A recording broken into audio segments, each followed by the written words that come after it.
If you go quiet exactly when things get hard, when you're overwhelmed, hurting, or fall, what is the way you do that if you do that? Most people call it being independent or not wanting to be a burden. But behind that quiet withdrawal, there's something much deeper that most people miss. It's one of the most misunderstood things a woman can experience. And if you keep dismissing it as just how you're wired, which most women do, you might spend years pushing away the very people who could actually help you, right when you need them the most. Let's talk about what pulling away is really about. 1. The debunk. Think about the last time something in your life fell apart. Maybe it was a breakup, a loss, a diagnosis, a failure you didn't see coming. What did you do? If you're like a lot of women, you didn't reach out. You went silent. You told people, "I'm fine," while you were the opposite of fine. You handled it alone, in the dark, and only told anyone once you'd already survived it. Most people would call that strength, independence. She's just a private person. But here's what's actually happening in her mind. Withdrawal in moments of pain isn't usually about not needing people. It's about not trusting that needing them is safe. Somewhere along the way, asking for help got quietly rewired in her nervous system to mean risk.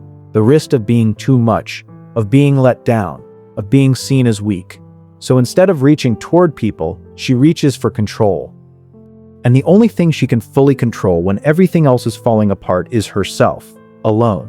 Think about that for a second. The very moment she needs connection most is the moment her body decides connection is the danger. That's not coldness. That's not being too independent. That's a woman protecting herself the only way she's learned how. 2. The science. There's a reason this isn't just a personality quirk. It shows up again and again in attachment research. Psychologists who study attachment styles have long pointed to a pattern called deactivation. When someone has learned, usually early in life, that reaching out for comfort doesn't reliably get met, their nervous system adapts. Instead of escalating the bid for connection, it does the opposite. It shuts the bid down before it can be rejected. In plain terms, if crying out for help worked when you were little, you learned to cry out. If it didn't, if it was met with silence, criticism, or "why are you making such a big deal?" you learn something else entirely. Handle it yourself, and handle it quietly. That adaptation doesn't disappear when you grow up. It just gets a new job title. It becomes being low maintenance, not liking to burden people, handling my own stuff. Underneath the science is something simple and human. Her body isn't broken. It's remembering. And it's trying in its own way to keep her safe from a hurt it once knew all too well. 3. The conditioning angle. Here's the part almost nobody says out loud. This wasn't born in her. It was taught to her. From a young age, so many women are handed a quiet but very clear message. Your needs are inconvenient. Be easy. Be low drama. Don't make people worry. Be the strong one, the one who has it together, the one other people lean on. So she becomes exactly that. The friend everyone calls when they're struggling. The one who shows up for everyone else's crisis. And somewhere in becoming that person, she loses the muscle memory for being on the receiving end of care. It's not that she doesn't want support, it's that she was never given a script for asking for it without guilt attached. This isn't a flaw in her character. It's a role she was cast in by family, by culture, by every "you're so strong." She heard right when she actually needed someone to notice she wasn't. If this is starting to feel a little too familiar, stay with me, because point 5 might be the one that changes how you see yourself completely. And if you want more videos like this that actually explain what's going on underneath your own behavior, hit subscribe so you don't miss the next one. 4. The deep root. To really understand where this comes from, you have to go back further than adulthood, back to the girl she used to be. Maybe she was the child who learned that big emotions made the adults around her uncomfortable. Maybe she was the one who had to grow up quickly, who took care of a parent instead of the other way around. Maybe she just learned in 100 small moments that meeting things loudly didn't get her what she needed, but needing things quietly and taking care of herself did. That little girl figured out how to survive. And the woman she became kept using the exact same strategy, because it worked. It got her through. The pulling away isn't a sign that she's damaged.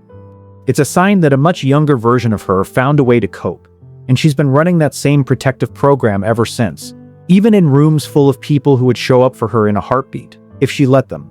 She's not avoiding people. She's avoiding the risk of being let down the way she once was. 5. The selective pattern. And here's the part that changes everything. She doesn't do this with everyone equally. Notice who she pulls away from and who she doesn't. There's usually still someone, a friend, a sibling, sometimes even a stranger in the right moment, who she lets in a little more than others. That's not random. That's her intuition still working, quietly scanning every relationship for signs of safety before it decides how much to reveal. You probably don't do this with people who feel truly safe. Which means somewhere inside her, she already knows the difference between people who can hold her pain and people who can't. She hasn't lost her ability to connect, she's just being incredibly selective about where she spends her trust. That's not brokenness. That's wisdom, earned the hard way. 6. The reframe. So, if you've recognized yourself in any of this, here's what I want you to actually sit with. Pulling away when you're struggling was never proof that something is wrong with you. It was proof that, at some point, you had to become your own safety net, and you got remarkably good at it. But the strategy that once kept you safe doesn't have to be the only strategy you're allowed to use now. You're allowed to test, in small, low-stakes ways, whether the people around you today are actually as unreliable as the people who first taught you this pattern. You might be surprised by how many of them aren't.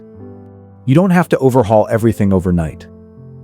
You just have to notice, the next time you feel that instinct to go quiet, that you have a choice you didn't always have. The choice to let one person a little closer than usual and see what happens. That's not weakness. That's the bravest kind of growth there is. If this video helped you understand yourself a little better today, that's exactly what this channel is here for. Subscribe if you want more of this kind of honest, gentle look at what's really going on underneath the surface, and I'll see you in the next one.